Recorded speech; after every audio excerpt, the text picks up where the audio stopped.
Tous les soirs dans After Business, on rentre dans les coulisses du biz pour comprendre comment se prennent les décisions importantes. On en parle avec des communicants spécialistes des marques. Ce soir, nous sommes avec Jérôme Vallu, associé chez ICP Consulting. Bonsoir Jérôme Vallu. Bonsoir Pauline. Olivia Copin, conseillère en communication de crise et communication judiciaire. Bonsoir Olivia Copin.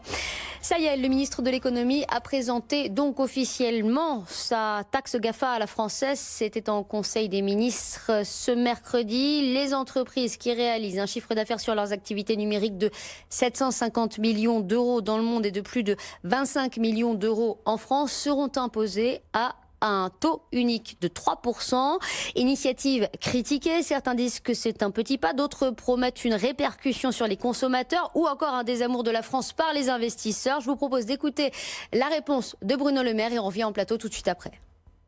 Comment est-ce que nous taxons des géants du digital qui utilisent vos données, nos données, les données de tous nos compatriotes et qui payent 14 points d'impôt de moins que la PME qui fait de la sous-traitance automobile, qui fait de la boulangerie ou qui fait des travaux publics. Et pour moi, il y a une urgence absolue à répondre à cette injustice. Alors je veux bien qu'on me dise le chiffre d'affaires, c'est pas la base qu'il faut, c'est pas possible. Si vous avez une meilleure proposition qui techniquement tienne la route aujourd'hui, donnez-la moi, ça fait 2 ans qu'on travaille dessus.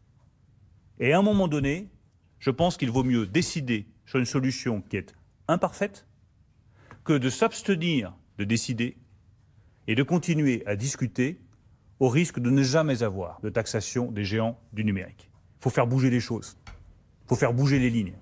C'est ce que nous faisons aujourd'hui. Voilà la mise au point du ministre de l'économie aujourd'hui. Olivia Copin, tout d'abord, que pensez-vous de cette réaction de Bruno Le Maire face aux critiques sur cette taxe GAFA à la française ? Je pense qu'elle est assez lucide, elle me paraît assez juste. Effectivement, c'est un pas, enfin c'est une taxe qui est peut-être, sûrement inefficace, peut-être incomplète, mais c'est une taxe qui est à portée hautement symbolique. Et je pense que elle est nécessaire. La question n'est pas évidemment sur plan des recettes que ça va apporter. 500 millions, c'est une piqûre de mouche à la fois pour les GAFA, avec les milliards en termes de chiffre d'affaires que les GAFA gagnent chaque année, mais même au niveau de l'État, si vous prenez l'impôt sur les sociétés, c'est 60 milliards par an qui rentrent dans les recettes de l'État. Donc 500 millions, quelque part, ça paraît assez peu. L'enjeu, il est surtout politique. Vraiment de faire pression au niveau de la scène internationale, auprès de l'OCDE, auprès des partenaires européens, pour commencer enfin à taxer les géants du numérique. C'est un petit pas donc. Mais sur la manière, peut-être tout d'abord, Jérôme Vallu, sur la façon dont Bruno Le Maire répond justement aux critiques. Si vous avez une meilleure proposition, vous avez qu'à la faire. Je vous donne carte blanche. Nous, ça fait 2 ans qu'on bosse dessus, donc allez-y. Je pense qu'il vaut mieux une décision qui soit incomplète, finalement, que pas de décision du tout. Jérôme Vallu. D'abord, ça doit passer à l'Assemblée. Donc, il va y avoir débat, ça va passer dans les différentes chambres. Et là, je pense que tous les acteurs de ce sujet, qui hier se sont exprimés sur votre chaîne ce matin, il y avait chez Edwige Chevrillon, il y avait Jean-David Chambordon, on a vu Olivier Mathieu. Tous ces gens du numérique ont un point de vue très clair. On parle de chiffre d'affaires ou de marge, etc. Donc, de toutes les façons, ce qui est intéressant, c'est que ça sorte. Et que ce soit un vrai débat. Et je suis complètement d'accord avec Olivia. Je pense que c'est d'abord un geste politique. Avant tout, un geste politique. C'est engager un sujet qu'on attend depuis longtemps. La façon dont le ministre, il joue finalement sur les sentiments des citoyens. C'est-à-dire, vous avez qu'à voir ce que paient déjà les boulangers, les artisans. Il parle d'un sentiment d'injustice. Il parle directement aux Français en parlant de leur fiche d'impôt. C'est la bonne manière de fonctionner pour réussir à faire accepter cette taxe GAFA à la française, Olivia Copin? Mais en tout cas, c'est être pragmatique, puisque y a 2 grilles de lecture pour que cette taxe soit légitime, à la fois au niveau national. Effectivement, on voit bien que les Gilets jaunes ou le grand débat national qui est en place actuellement, la justice fiscale est le cœur, le moteur en fait de ce débat. Sur le plan européen, on est dans une semaine où Emmanuel Macron, avec sa tribune, met en avant la renaissance européenne avec protection, liberté, progrès. Et dans le progrès, il y a cette notion de réguler les géants numériques pour plus d'innovation. Ce serait un peu schizophrénique, à la fois de défendre, de porter ce projet sur la scène européenne et internationale, et en interne, sur le plan national, y renoncer. Oui. Jérôme Vallu. Peut-être que la meilleure solution, ce serait encore la meilleure taxe qu'on pourrait avoir contre les GAFA, ça serait de les boycotter.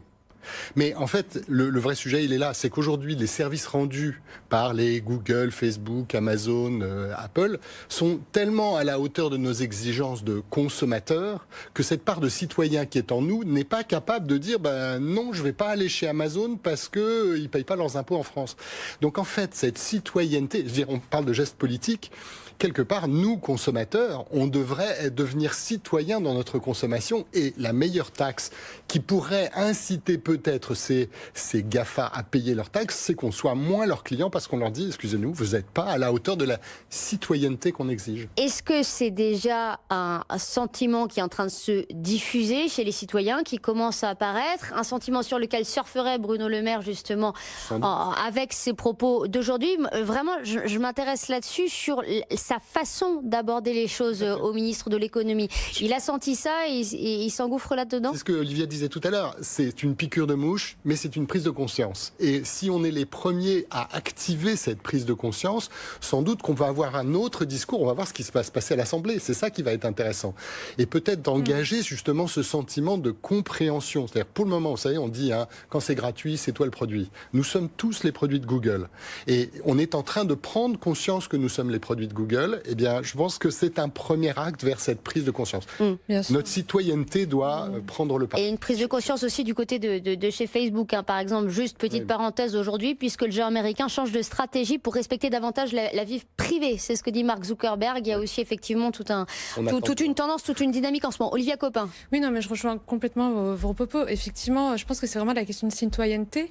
Et en fait, la fiscalité, c'est un peu l'arbre qui cache la forêt. C'est pour ça qu'Emmanuel Macron lie innovation et fiscalité, parce que lorsque vous voyez aujourd'hui qu'un groupe comme Amazon, le budget d'Amazon en termes de recherche et développement, c'est 15 milliards aujourd'hui. C'est 5 fois plus que le CNRS. Donc tout ce manque à gagner en termes de recettes, c'est autant d'investissements que l'État ne fait pas dans l'intelligence artificielle, dans l'innovation, et c'est la clé pour la société de demain. Est-ce que cette stratégie du gouvernement d'aborder les choses de cette manière, Bruno Le Maire dit finalement c'est un petit pas pour ce qui est en train de se passer, mais un grand pas pour plus tard, et puis quand l'OCDE pourra prendre la suite, ce sera tant mieux, mais pour l'instant, heureusement que la France y va. Est-ce que ce genre de stratégie est payant sur le long terme? Vous êtes des spécialistes des marques. Est-ce qu'on peut effectivement établir des comparaisons? Est-ce que le fait justement d'y aller, un petit pas comme ça, on met un pied dans la porte, on y va, ça marche sur le long terme? Olivia Copin. Oui, ça peut marcher si on fait preuve de sincérité, qu'on a des arguments derrière. Et je pense que le fait de dire effectivement cette taxe, elle est imparfaite, mais elle a le mérite d'exister, et que face à la gravité de l'enjeu derrière en termes de citoyenneté, c'est le fait de mettre en place cette taxe à défaut de rien, je pense qu'effectivement c'est un discours qui est parfaitement audible.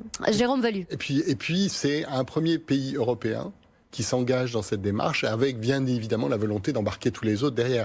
Tout seul, on n'aura pas beaucoup de poids. En tant qu'Européens, on aura sans doute beaucoup plus de poids. C'est 500 millions de... 500 millions d'euros la première année. Est-ce que c'est payant, ça, aux oreilles justement des citoyens? Est-ce que le fait de dire on y va, c'est payant, ça paye comme stratégie de façon... On attend beaucoup des choses immédiates. Là, on promet des choses sur le long terme quand même. Mais on attend quand même... Enfin, il y a des élections européennes qui arrivent. Je pense que ça fait partie d'un discours qui est quand même d'engager la France comme un leader d'une démarche qui pourrait être européenne par la suite. Donc c'est pied dans la porte. Jérôme, c'est très rapidement. Oui, quand on est premier en fait à avoir essayé, voilà, il y a aussi une espèce d'indulgence, c'est-à-dire qu'une solution, même si elle est imparfaite, elle ne peut pas être critiquable en tout cas. On peut se planter en tout cas dans un premier temps. On aura quand même été les premiers à le faire. Deuxième sujet, Goldman Sachs qui propose d'assouplir son dress code pour attirer de nouveaux, de plus jeunes talents. C'est apparu dans une note interne qui a été rendue publique.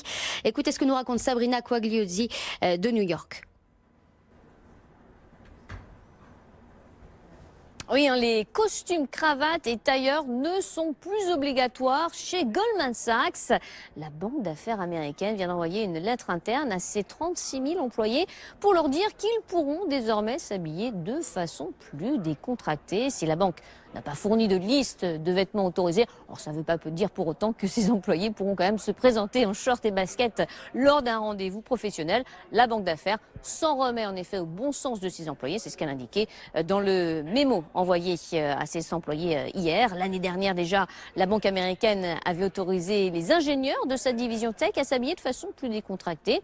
Un véritable changement culturel pour Goldman Sachs qui va de pair avec son nouveau directeur général David Solomon, qui est entré en fonction en octobre dernier et qui, à ses heures perdues, eh bien, se produit comme DJ dans les discothèques de New York, Los Angeles ou des Bahamas sous le pseudo D-Soul.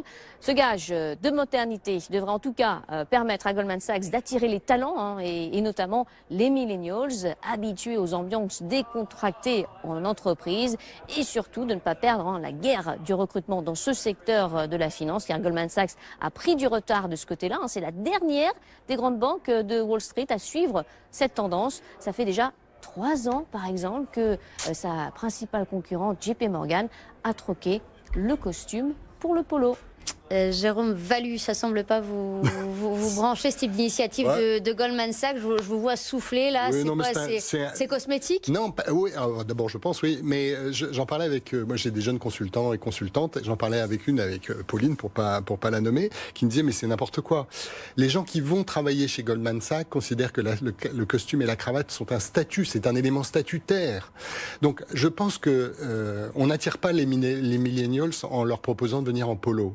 On les attire en donnant du sens à ce qu'on fait, et même plus que du sens, une cause que l'on défend.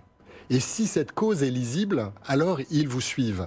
L'autorité vient de la capacité à raconter la cause que l'on défend. Regardez ce que fait Carrefour avec Act for Food, regardez les prises de position du nouveau président de Danone. Mais alors à partir de quel moment Goldman Sachs, qui est quand même un gros acteur, décide d'envoyer cette note interne à ses salariés en leur disant on va assouplir le dress code? Ils ont quand même fait entre guillemets des études de marché. Même titre qu'on met un baby-foot dans la salle de café. Pour moi, c'est du même registre. Olivia Copin. Non, mais je rejoins totalement Jérôme sur ce point. Je pense que c'est limite un peu vexant pour les milléniums de s'imaginer que parce qu'on peut avoir un dress code différent, on va être attractif. La vraie question pour les milléniums, c'est la révolution sur le rapport au travail. Donc, c'est pas juste le dress code, c'est le télétravail, c'est l'absence de hiérarchie, le management horizontal et surtout, c'est la quête du sens. Un capitalisme durable, un capitalisme plus inclusif. Et même ces acteurs-là peuvent s'y mettre. Si vous voyez, par exemple, un des plus grands fonds de gestion d'actifs, BlackRock, l'année dernière, le PDG de BlackRock disait, voilà, on va soutenir des entreprises qui apportent une vraie contribution positive à la société. Ça, c'est quelque chose qui peut être attractif, pas un dress code. Oui, absolument. Jérôme Vallu. Chez BPCE, par exemple, un fonds comme Mirova est totalement orienté sur l'investissement. Ok, mais il y a quelques mois, JP le fait. Maintenant, c'est Goldman Sachs. Ils n'ont pas perdu tout sens de la raison. C'est pas pour ça qu'ils vont attirer les milléniaux. D'accord, c'est pas un argument, c'est pas un argument pour recruter les jeunes aujourd'hui. Non, je pense que l'argument, c'est de dire vous allez travailler autrement, le temps contraint c'est terminé, les processus sont à remettre en cause. Aujourd'hui, parler aux gens qui bossent dans les entreprises, les avalanches de mails sont devenus quelque chose d'insupportable. Il faut apprendre à travailler autrement. Est-ce qu'en revanche, c'est un argument quand il y a un jeune qui hésite entre deux banques et comme JP il a fait ça, Goldman Sachs se dit je vais le faire aussi parce que pour le coup ce sera totalement cosmétique. En tout cas, la coolitude, je pense, derrière la coolitude apportée par ce type de... Voilà, je pense qu'elle est beaucoup... C'était peut-être vendeur dans les années 2000 avec des patrons comme Steve Jobs qui ont fait sauter la chemise, des pulls à col roulé, etc. Aujourd'hui, on est vraiment sur le fond, sur le sens et sur la manière dont j'exerce mon métier, quel impact ça va avoir sur la société, quel impact ça va avoir... Ça, c'est des éléments vraiment clés, quoi. Il y a quand même eu un... Oui, Jérôme Vallu. On a affaire à une génération qui démissionne. Mais c'est ça, j'allais dire, il y a quand même eu un renversement, entre guillemets, des rapports de force, des rôles. À la base, ils auraient fait la queue pour entrer en costume chez Goldman Sachs. Absolument. Jérôme Vallu. Non, mais justement, les entreprises ont du mal à comprendre que l'artifice qu'elles proposent, je pense au baby-foot, mais je pense au Chief Happiness Officer, le type qui est en charge de rendre le bonheur au travail. C'est n'importe quoi. C'est la qualité de la cause que l'on défend et la manière que l'on va avoir de le faire, donc l'expérience que l'on va vivre pour travailler, qui va rendre le boulot passionnant. Et on arrive à retenir des millennials.